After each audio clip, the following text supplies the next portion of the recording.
1500 سال پہلے رسول اللہ صلی اللہ علیہ وآلہ وسلم نے جو صحیح 28 نشانیاں بیان کی تھی وہ سچ ہوئیں، اس کو پڑھنے کی امید ہے۔ مرد کم اور عورتیں زیادہ ہوں گی۔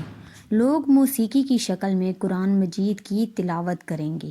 مال کی محبت کی وجہ سے بیوی بھی شوہر کے ساتھ کاروبار میں حصہ لے گی۔ ہر کوئی اپنے آپ کو موٹا اور مضبوط بنانا چاہتا ہے۔ نماز اور زندگی میں لوگوں کا سکون ختم ہو جائے گا۔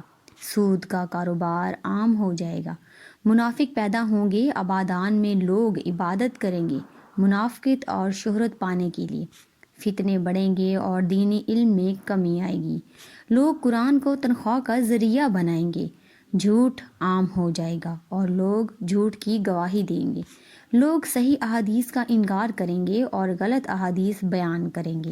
مسلمان امیر ہو جائیں گے لیکن مذہبی پیشوائے ہو جائیں گے۔ کفر آسان ہوگا۔ انسان صبح مسلمان اور شام کو کافر اور شام کو مسلمان اور صبح کافر۔ آنے والے ہر نسل پچھلی نسل سے بدتر ہوں گے۔ لوگ اسلام پر چلنے والوں پر حیران رہ جائیں گے اور وہ نئی چیزیں دیکھیں گے۔ قتل و غارت بڑھتے جائیں گے۔ قاتل اور مقتول کو پتہ نہیں چلے گا کہ میں کیوں قتل کرتا ہوں اور کیوں مارا جا رہا ہوں۔ کافر مسلمانوں پر غالب آئیں گے۔ مسلمان زیادہ ہوں گے لیکن غلام ہوں گے کیونکہ وہ دنیا سے پیار کریں گے اور موت سے ڈریں گے۔ مذہب پر عمل اس آگ کے تارکول کی طرح ہوگا جو چھڑی میں پھنسا ہوا ہے۔ گناہ کرنا بہت آسان ہوگا اور گناہ کو گناہ قبول نہیں کیا جائے گا۔ دنیا کے امیر ترین لوگ کنجوس ہوں گے۔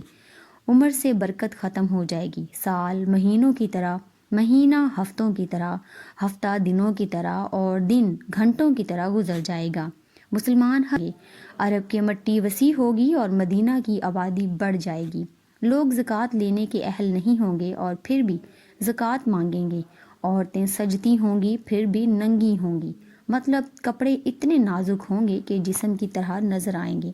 زنا آسان ہوگا اور زنا کے اسباب میں اضافہ ہوگا۔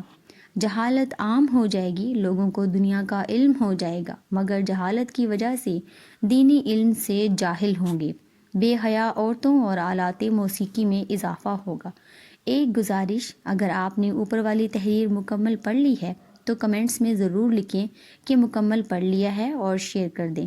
Thank you.